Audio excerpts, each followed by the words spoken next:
Hello to everybody and great good evening to all of you. जैसा कि आप सभी को पता है कि नीट पीजी का एग्जाम 11 अगस्त को शेड्यूल्ड है। एग्जाम सेंटर्स का नोटिफिकेशन 31 को आ गया था वाया मैसेज और वाया मेल। उसके आने के बाद बहुत तरह का कंफ्यूजन, बहुत तरह का मेस एनबीई ने क्रिएट कर दिया है। सेंटर लोगों के 1000, 1200, 1400 किलोमीटर दूर अलॉट कर दिए हैं, जो कि कहीं ना कहीं बहुत बड़ा कंफ्यूजन और बहुत बड़े ट्रबल क्रिएट कर दिया है। इसी के बीच एक र्यूमर टेलीग्राम के कुछ बड़े चैनल्स पे चल रहा है regarding postponement. According to my sources और मेरा भी ये मानना है कि एग्जाम पोस्टपोन नहीं होगा। 11 अगस्त को 2 शिफ्टों में एग्जाम कराया जाएगा। एनबीई के कुछ लोगों से बात हुई जिसके प्रूफ है मेरे पास। उनका ये कहना है कि एग्जाम पोस्टपोनमेंट को लेके वहां पर किसी भी तरह का कोई डिस्कशन आज शाम तक नहीं हुआ है, ना इसके बारे में कोई अल्टरनेट उन्होंने सोचा है। दे आर ट्राइंग कि देखते हैं, लेकिन वो कुछ कर नहीं रहे हैं। इसके अलावा आज दिन में भी मैंने भी आप लोग की तरह ही एक स्क्रीनशॉट देखा जिसमें एनबीई ने ये डिसीजन दिया। एनबीई ने रिप्लाई किया कि due to the security of the reason centre limited है। जो मैंने आपको कल रात वाले लाइव सेशन में बताया था कि उन्होंने ऐसा कहा है, सेंटर लिमिटेड थे, इसीलिए दूर दूर अलॉटमेंट हुई। और ये अलॉटमेंट बाकायदा ऑनलाइन सॉफ्टवेयर के माध्यम से हुई। पहली बात इसीलिए रैंडमली किसी की 1000, किसी की 800 किलोमीटर की दूरी पे आ गई। और सिक्योरिटी रीजंस को देखते हुए सेंटर चेंज करने की जो प्ली है उसको एंटरटेन नहीं किया जाएगा। ऐसा एक स्क्रीनशॉट मैंने भी देखा और ये इंफॉर्मेशन मैंने कल रात ऑलरेडी इंस्टाग्राम या यूट्यूब पे दे दी थी कि उनके यही रीजंस होंगे।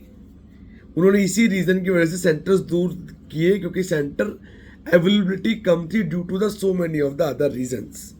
और अगर सेंटर चेंज नहीं होते हैं और इसमें कोई एक्शन नहीं होता है तो एग्ज़ाम तो 11 अगस्त को ही लिखना पड़ेगा, वो भी 2 शिफ्टों में लिखना है। मॉर्निंग है या इवनिंग है, इसके बारे में डिटेल आने की बात उन्होंने कही थी कि हम अलग से नोटिस इशू करके बताएंगे, लेकिन उन्होंने इस बारे में भी कोई भी नोटिस या कोई भी इंफॉर्मेशन टिल डेट अपडेट नहीं की है। शायद वो एडमिट कार्ड जब 7 और 8 तारीख को एडमिट कार्ड आएंगे उसके साथ ही वो इस चीज़ को अपडेट करेंगे। लेकिन it's not a good news, क्योंकि बहुत इश्यूज हैं, बहुत जेन्युइन इश्यूज हैं। मेरा फ़ोन, मेरा व्हाट्सअप फ्लडेड है with the reason, with that messages कि मेरा सेंटर इतनी दूर आया है, इतनी दूर आया है, मैं कैसे जाऊंगा या कैसे जाऊंगी। उनके रीजंस वैलिड हैं। आप मेल करें, रेस्पॉन्सेस मांगने की कोशिश करें, शायद कुछ हो जाए, लेकिन आप प्लान अकॉर्डिंगली करके ज़रूर चलें। आज 2 अगस्त हो गई है। टिकट्स करने होंगे रेल्स के, फ्लाइट्स के, वो आप ज़रूर कर लें। अगर कोई भी एक्शन आता है एनबी की तरफ से तो वो ऑफिशियली मालूम चल ही जाएगा। तो अपने ट्रैवल को प्लान करके ज़रूर चलो और एग्ज़ाम की तैयारी ज़रूर करें और एक दिन का बफर टाइम लेके सेंटर पे ज़रूर पहुँचे, क्योंकि वेदर कंडीशंस भी बहुत जगहों पे ख़राब है। फ्लडेड इश्यूज़ हैं। Even in Himachal, Jammu and Uttarakhand belt में तो बहुत जगहों पे ब्रिजेस भी वैनिश हो गए हैं। तो हर एक चीज़ को देखते हुए आपको चीज़ें करनी है। गूगल पे रिसर्च कर लें उस जगह के बारे में, होटल्स कहाँ लेने हैं, नहीं लेने हैं, इन सभी चीज़ों को देख लें, उसके अकॉर्डिंग चलें। गलती तो और है कि शहर बहुत बड़े बड़े होते हैं, कहाँ पे अकोमोडेशंस ली जाएंगी ये 7 या 8 तारीख को ही मालूम चलेगा।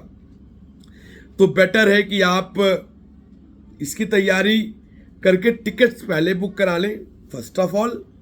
और पोस्टपोनमेंट के बारे में बिल्कुल ना सोचें, पढ़ाई पे ध्यान दें, पढ़ाई पे ही कंसंट्रेट करें। कोई भी ऑफिशियल अपडेट आएगी पोस्टपोनमेंट के रिगार्डिंग, वो आपको ज़रूर टाइम रहते बता दी जाएगी। लेकिन अभी तक पोस्टपोनमेंट की कोई खबर या कुछ भी ऐसा होने की उम्मीद नज़र नहीं आ रही है। ठीक है।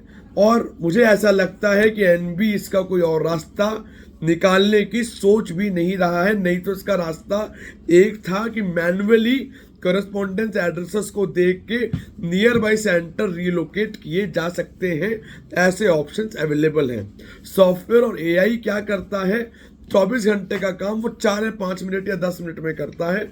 उसमें उन्होंने जो भी सिटी वाइज जो भी अल्फाबेटिकली आता गया, रोल नंबर वाइज वो अलॉट करता चला गया। उसने बिल्कुल नहीं देखा कि ये टॉप 4 में था नहीं था, कॉरेस्पॉन्डेंस के एड्रेस के पास था या नहीं था, ऐसा उन्होंने कुछ भी नहीं देखा। कुछ लोग कह रहे हैं कि वो कोर्ट केस करेंगे, वो आपकी इच्छा है, करना चाहें करें, लेकिन 11 अगस्त को एग्जामिनेशन है। जब तक एग्जाम का टाइम आएगा तब तक शायद हियरिंग मिले या नहीं मिले, वो भी देखने वाली बात होगी। तो इस तरह की बहुत सारी चीजें, पढ़ाई पे ध्यान दें, रिवीजन करते रहें, प्लान अपने अकॉर्डिंगली कर लें। And it's really very sad कि इतना लंबा ट्रैवल करना पड़ रहा है, एक तरह से टूर ही हो गया, ट्रिप ही प्लान कर दी है एनबी ने आपके लिए, वो भी इतने शॉर्ट पीरियड ऑफ टाइम में, वो भी सीधा जाओ और जाके एग्जाम लिखो, जो आपके रिजल्ट को भी अफेक्ट करेगा और मेंटल हेल्थ को भी अफेक्ट करेगा। और एनबी जब से नीट पीजी 2024 का एग्जाम मार्च से लेके अब तक कहानी बदलती ही जा रही है, कभी कुछ कभी कुछ कभी कुछ कभी कुछ। It's not the way to conduct the exam. At least उन्हें समझना चाहिए कि आप डॉक्टर्स का एग्जाम लेने जा रहे हैं, किसी ऐसे का एग्जाम लेने नहीं जा रहे तो कुछ मालूम नहीं है। लेकिन लेट इट बी, क्या कर सकते हैं, कुछ किया नहीं जा सकता। कोशिश की जा सकती है, आवाज उठाई जा सकती है, कही जा सकती है, करेंगे वो अपने मन की ही, चाहे वो कितनों की भी कह ले, कितनों की भी सुन ले। कोई रिलेटेड अपडेट होगी, we will give you so soon via Instagram और वाया टेलीग्राम और वाया कम्युनिटी यूट्यूब पेज और YouTube videos. 9675200801 it's my contact number. 9690796426 ये हमारा व्हाट्सएप का नंबर है। आप इस पे भी कम्युनिकेट करके हमसे बात या हमारे टच में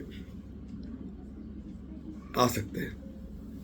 bye bye, take care and have a great day. And I hope कि आपका एग्जाम बहुत अच्छा हो और आपको मनचाही ड्रीम ब्रांच जरूर मिले। So bye bye and finally happy Shivratri to all of you. Bye bye.